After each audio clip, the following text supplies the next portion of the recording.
പൗരോഹിത്യത്തിന്റെ മൂർത്തീഭാവം.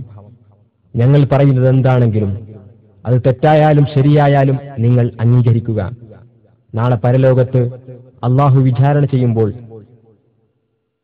ഞങ്ങളെ വഴിപിഴപ്പിച്ചത് ഈ പണ്ഡിതന്മാരാണെന്ന് നിങ്ങൾ പറഞ്ഞാൽ മതി. അതേറ്റെടുക്കാൻ കേരള ജംഇയ്യത്തുൽ ഉലമ തയ്യാറാണ് എന്ന TP അബ്ദുള്ള കോയ മദനിയുടെ പൗരോഹിത്യ പ്രസ്താവന ശ്രദ്ധിക്കുക.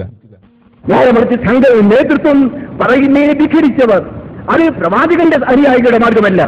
അത് ധിക്കരിച്ച സന്ദർഭങ്ങളിലെല്ലാം നമ്മുടെ ജമാഅത്തിന്, നമ്മുടെ സംഘത്തിന്, നമ്മുടെ കൂട്ടായ്മക്ക് വലിയ അപകടകരമായ സന്ദർഭങ്ങൾ ഉണ്ടായിട്ടുണ്ട്. ഈ കാര്യം നാം പ്രത്യേകമായി ഓർക്കണം. നാം ഒരു പ്രതിസന്ധിയിലാണ്. നേതൃത്വത്തെ അംഗീകരിക്കാൻ നാം തയ്യാറാവുക. ആ നേതൃത്വം എടുത്ത തീരുമാനം അത് തെറ്റാണെങ്കിൽ ആ തെറ്റ് അവരിൽ ചുമത്താൻ നാം തയ്യാറാവുക.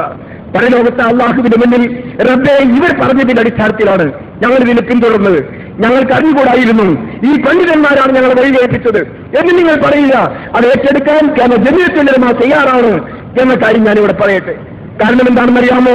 അറിയാവുന്ന കിട്ടാവുന്ന തെളിവുകൾ വെച്ചുകൊണ്ട് ഖുർആനിന്റെയും സുന്നത്തിന്റെയും അടിസ്ഥാനത്തിൽ മറ്റാരെയും തോൽപ്പിക്കാനല്ല, മറ്റാരെയും പരാജയപ്പെടുത്താനല്ല, അല്ലാഹുവിൽ തവക്കുലാക്കിക്കൊണ്ട് സത്യം പറയുവാൻ ലക്ഷ്യമിട്ടുകൊണ്ട് ദീർഘമായ ചർച്ചകൾക്ക് ശേഷം ഞാൻ എപ്പോഴും പറയുന്നത് പോലെ അല്ലാഹുവിനെ തവക്കുലാക്കിക്കൊണ്ട് തീരുമാനം പ്രഖ്യാപിച്ചതാണ്. ഈ തീരുമാനം പ്രഖ്യാപിച്ചുകൊണ്ട് ഐക്യത്തിന്റെ നല്ല സാഹചര്യം ഉണ്ടായതിൽ സംതൃപ്തരായിക്കൊണ്ട് അല്ലാഹുവിന് ശുക്രിന്റെ സുജൂദുകൾ ചെയ്ത ആളുകളാണ് ഇതിൽ ഭൂരിഭാഗം ആളുകളും.